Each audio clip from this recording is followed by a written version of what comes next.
And it's Mother's Day this weekend. Welcome to the channel with me, Fazila Bizior. If you are not sure or you haven't been on this channel before, I am a spiritual teacher, a mentor, a guide in terms of the journey that we all find ourselves in. And that's what today's topic is going to be about, is having the human days that many of us, I'm sure, are currently navigating around a lot of what is going on in the collective in terms of whether it is anxiety, fear, uncertainty, whether it is out in the collective or in our personal lives. But firstly, I want to invite you to sit back, maybe grab a cup of tea if you're joining me on the replay, or if you're joining me live, I'd love to hear from you. I've often encountered this, and the reason for this topic is something that came up recently for me. Now, when a lot of people see, whether it is someone who is on the awakening path, who is seemingly spiritual, or when I say seemingly spiritual, is more spiritual than, let's say, themselves or what they know of to be from a spiritual perspective, it can often be seen that when you're spiritual, that you should not be encountering or having any issues. You should not be having the human challenges, or you shouldn't be having emotional outbursts, etc.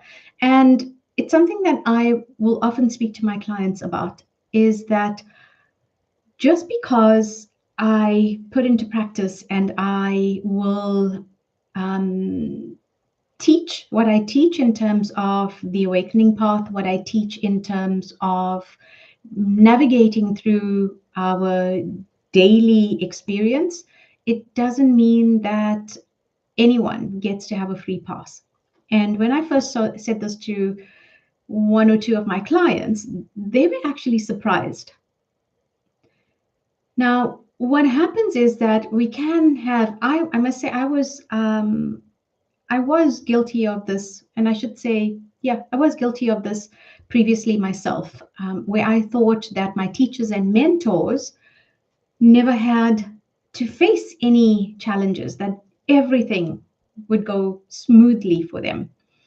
And as I encountered the levels of awakening, and as I've encountered my expansion in terms of awareness and working through doing a lot of the inner work and working through some of the challenges that I've had in my life, I realized I will forever be expanding and I will forever be doing the inner work. What I have found is that when I thought I was done with a particular aspect of my growth or a particular challenge, and by the way, we come into this lifetime to grow, and we never grow if we're in the comfort zone. We're never going to grow if there are no challenges. I'm going to bring in the analogy of if you've ever tried to grow a lemon tree, sprouting it from the seed.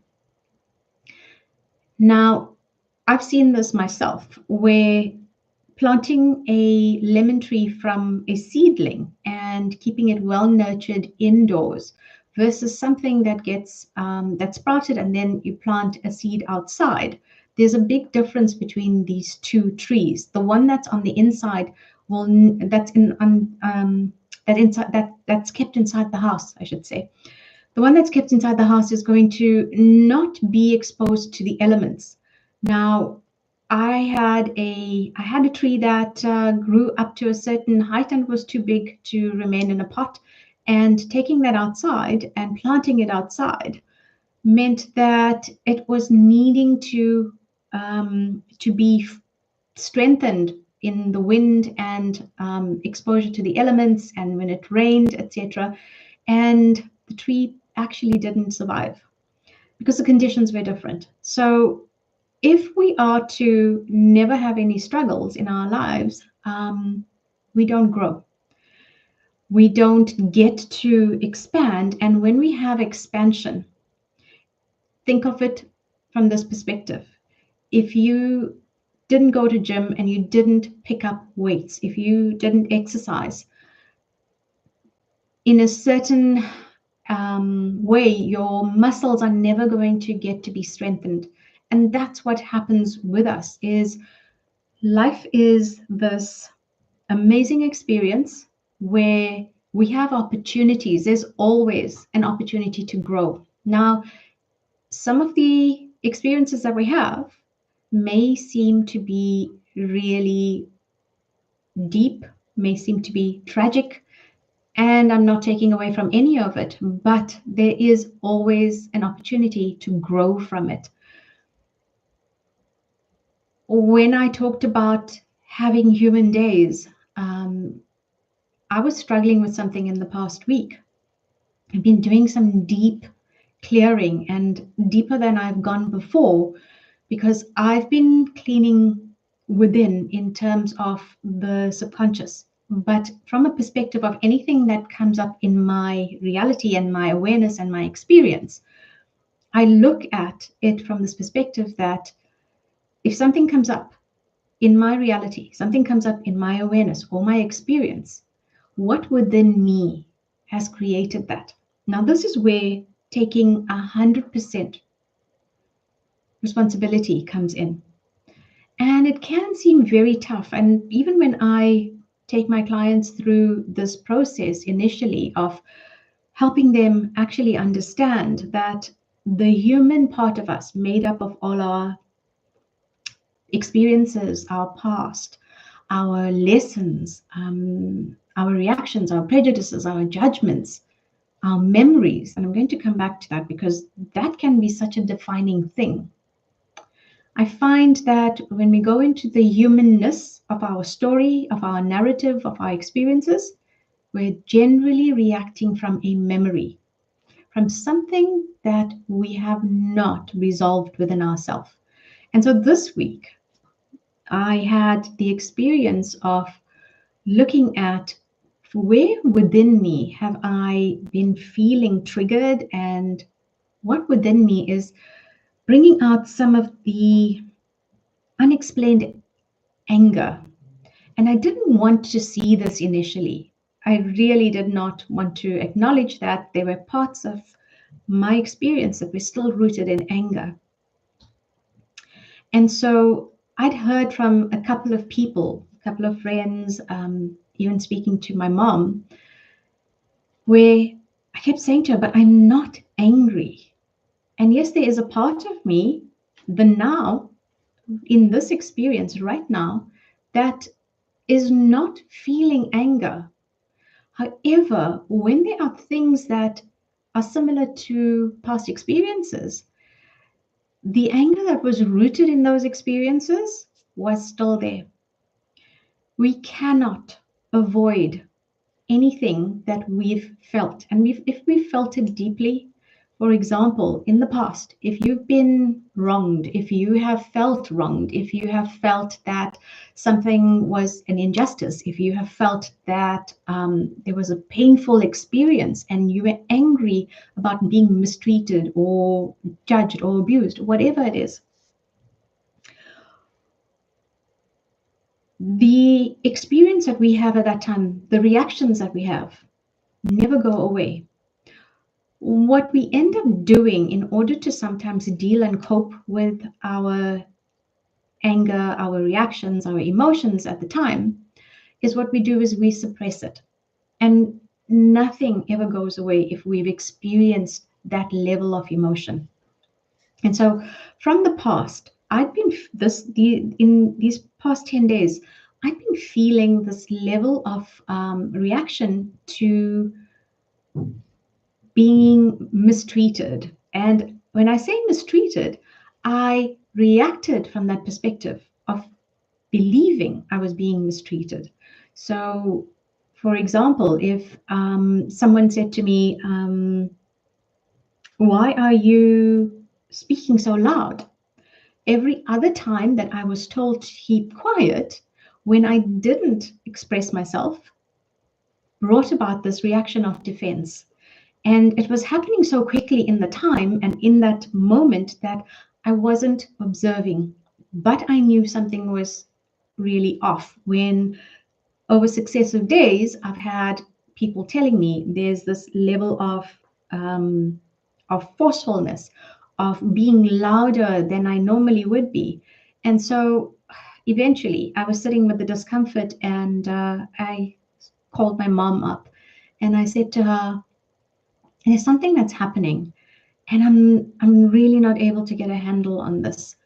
And when I'm ready, if I've been looking at something that's triggering for me, if I've been looking at an experience that's coming up for me, what I generally will do is I will reflect on it after a period of time, because it generally doesn't feel okay for me if I feel too far out, whether it is on the spectrum of my reactions or my internal compass is not feeling in balance. If I'm not feeling that I'm feeling like I'm aware, in awareness. And every time these comments were made or a conversation happened, I could witness and feel myself not being in my center. And so I'm very aware that I've got to bring myself back to my center. And I will go through processes of what is it that this feeling, we start with that emotion, that feeling. What is the message here? So I had a client as well who asked me this week. She said, I'm highly irritated with stuff. And so I know there's a lot happening in the collective, but when we bring it back to ourselves, nothing is happening outside of us. It's always happening within. And that is where the radical responsibility comes in, taking 100% responsibility for our experience. Now, a lot of people have this challenge where they will say to me, but I didn't ask for a tragedy to take place. I didn't create this. I didn't want this heartbreak to happen. I didn't want this heartache to take place. I didn't want my child to be sick. What we've got to actually become aware of is, what are my beliefs? What are my judgments? And then what are my fears? Now, our beliefs, we know that from the consciousness perspective, it is what we believe on the level of the subconscious that we've accepted and consented to that we will create. And so if we have a belief in, let me give you this one. If we have a belief that marriages are difficult these days,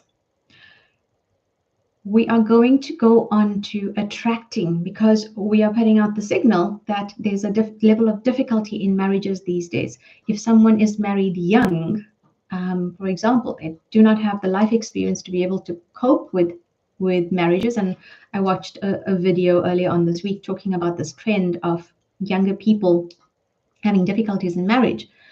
Now, even that, going into the collective, if a person has a belief or if they have a fear, if they fear that, oh, if I hear about people getting married these days and marriages are so difficult,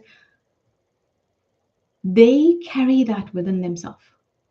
And from carrying the belief and then the belief and the fear, creating an even stronger foundation and thinking and emotions and feelings, we are going to attract that level of experience. And that's what it means in terms of we are 100% responsible for what we are attracting into our reality.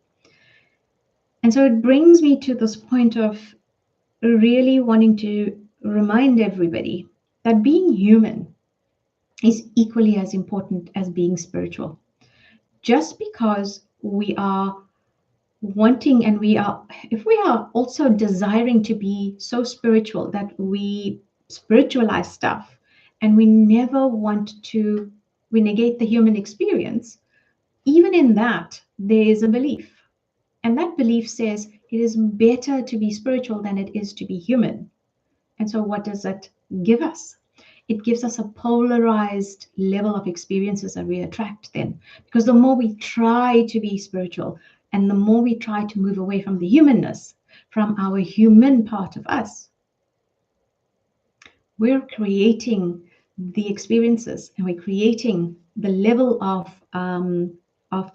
experiences and challenges that are going to mirror what we ourselves are holding within. And so just coming back to having this chat with my mom,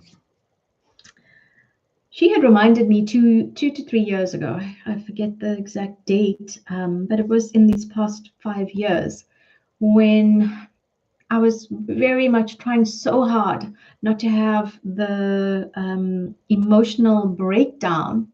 And there were some things that were quite deep in terms of family issues happening.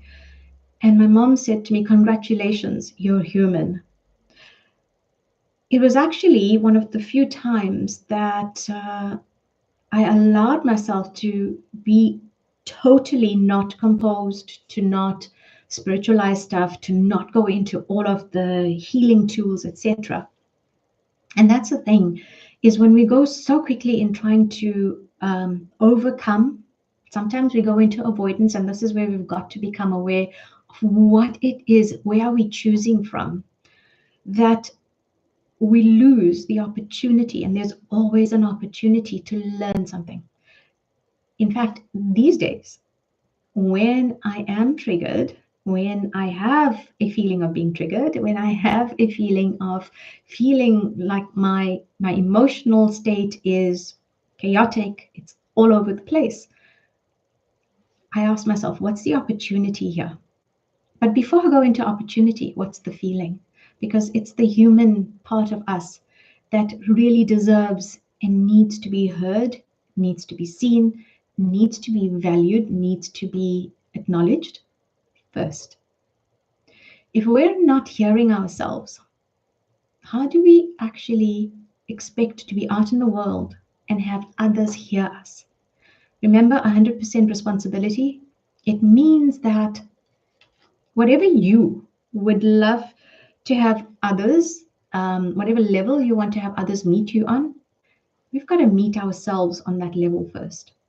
And so having the human days is actually an opportunity to find out, where am I in this point?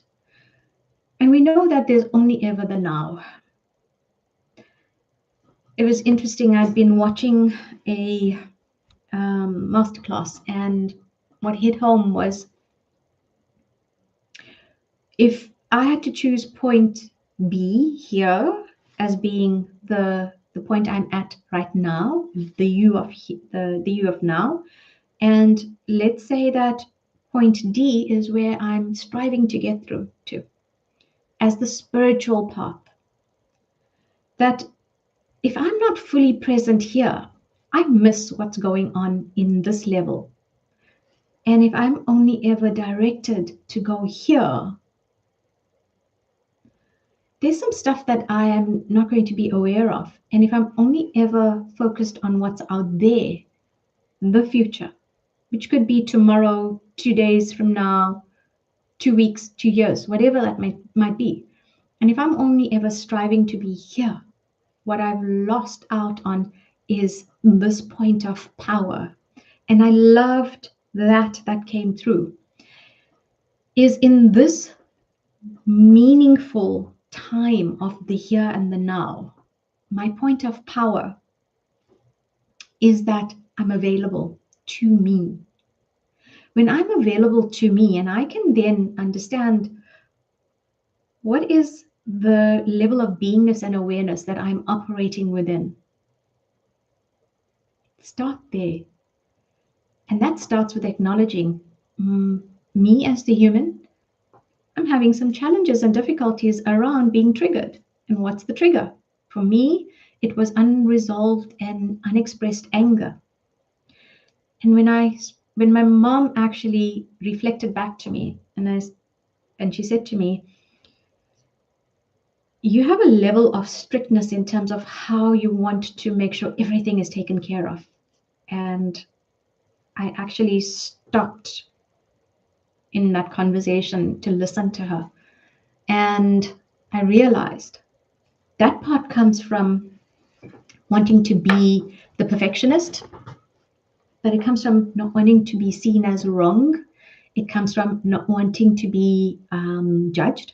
It comes from not feeling safe. And then a memory came up for me. And when I said to my mom, it reminds me of when I had this experience as a child. And it was with a particular household member who was older than me. All of that feeling of feeling helpless and feeling powerless was masked by anger, because I felt there was an injustice at the time when I was younger. And so there had been intervals during which, over these past 2-3 decades, when I overcompensated by being in charge, being in control, doing things perfectly so that I would not be judged for being less than. And my mom actually held that space for me to be able to have that reflection. And then I repeated my words, her words back to her. And I said, Mom, I'm actually having a human day. And I'm giving myself permission to have that. Because out of this, I can then become aware of what is most the issue. It is not about me speaking forcefully, and it is not about me speaking out loud. It really has to do with when my voice felt it was dampened and suppressed, and when I felt powerless. And so, speaking about this, and actually giving myself the space and the grace to say, all of those times when I felt that I was powerless, and when anger masked that pain, and anger became the impetus for me to move forward, but to also not be hurt in any further. And lashing out in anger meant that I'd create some space to feel a bit safer. I don't have a need to respond from that perspective now. Because here's the thing, even 1 minute of anger creates this cascade of processes that happens within us. It starts with the emotion, and that emotion has the effect of creating the chemicals in our physiology. So there are peptides and there are chemicals that are being released in the bloodstream. Why? When someone is angry, one of the things that gets released is adrenaline and peptides in order to help us move. Because if you really think about anger and what that emotion is like, it's red, it's hot, it is fiery. It will, when it is directed, it is going to move stuff out of your way, move people. So think about when someone has gone into an anger tantrum. People just stand back. Whether they know it or not, energetically, they do not want to be in the firing line. And so what is actually happening around you in all this time. Sorry, my phone's going off here. Think about what is happening around you in the world. When people are angry on social media, when they are venting, etc., what can you do? Is remove yourself. That's the best thing to do. If you can, if it's not something that is personally going to be, hooking into you, etc., it's rather, my advice is, don't get caught up in it, because this energetic is going to be,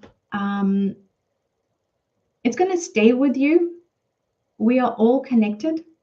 And coming back to helping you actually understand then that being the human part of us is allowed to take ourselves out of a particular environment, take some time out from a particular conversation until you can get a better handle on where you are at. So, my perspective and some of the things that I've had lessons out of is the human part of us cannot be negated. It is as vital as being spiritual. We cannot put one on the pedestal and negate the other. Often what we put on the pedestal, we'll end up putting into the pit. And often what we put into the pit, we want to bring back onto the pedestal. The best place to be is in balance. And when you can bring yourself back to your center and acknowledge my human had this reaction. My human is having this feeling.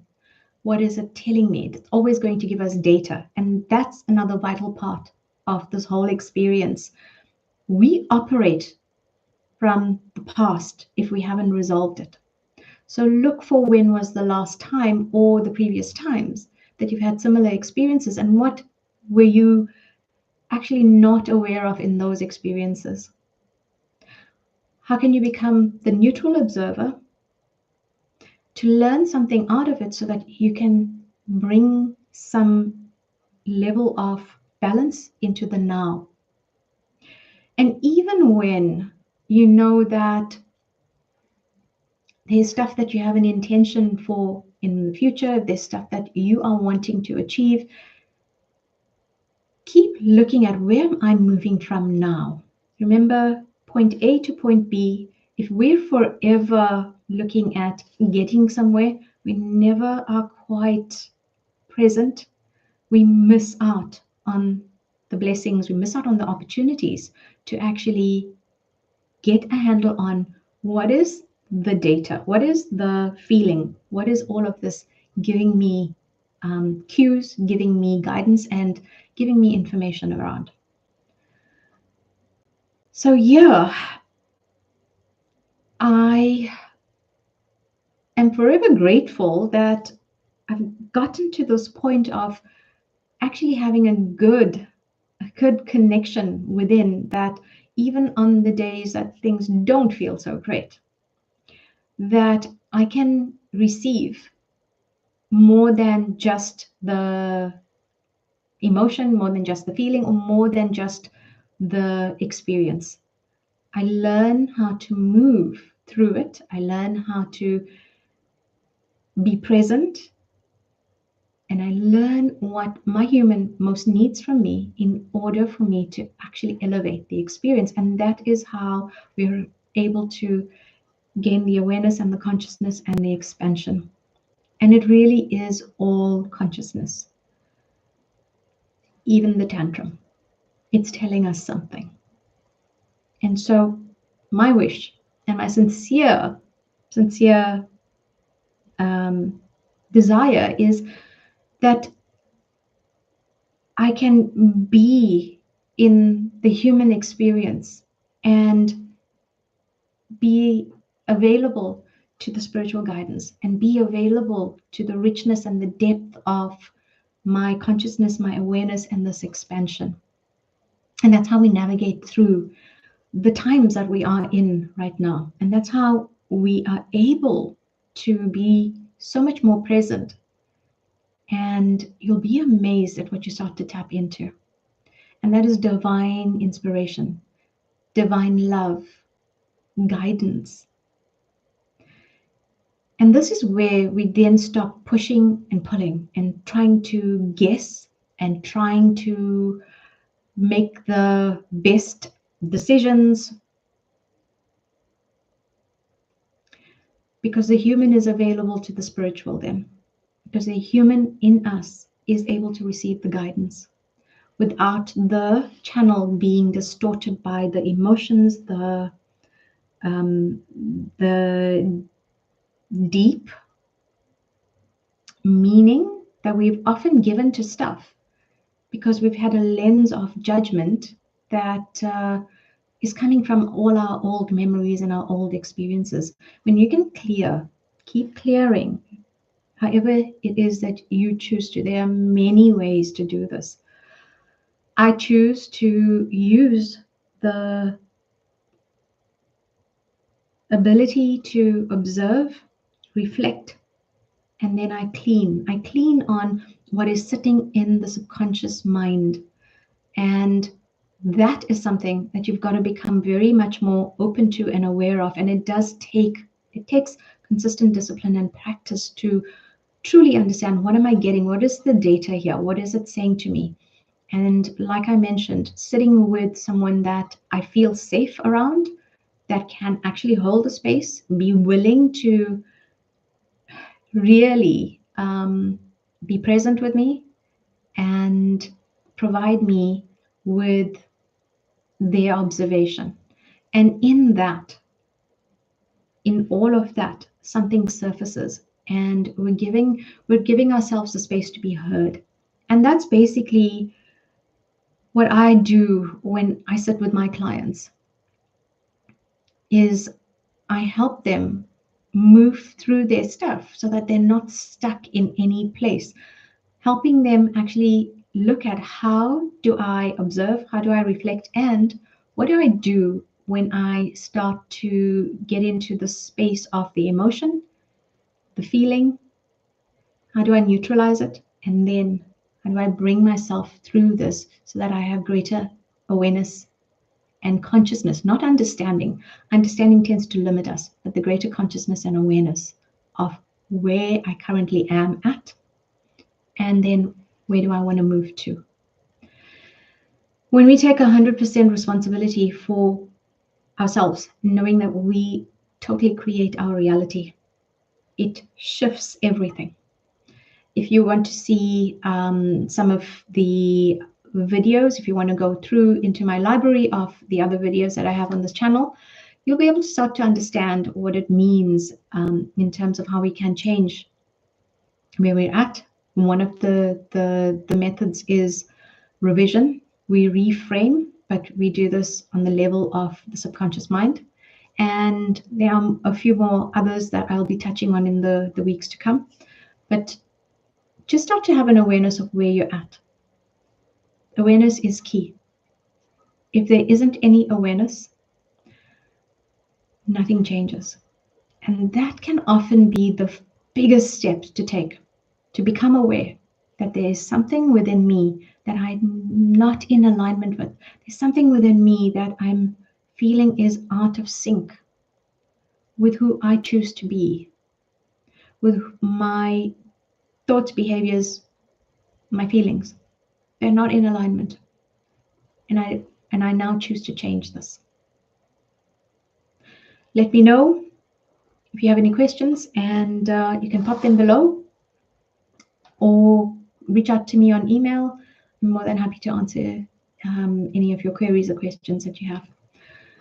And so have a happy Mother's Day wherever you're at, whenever you're catching this live stream. And I will catch you in my next video, in my next live stream next week, Sunday. Be here around the same time. And if you have a topic you want me to cover, please be sure to put it down in the comments below. I'll see you soon.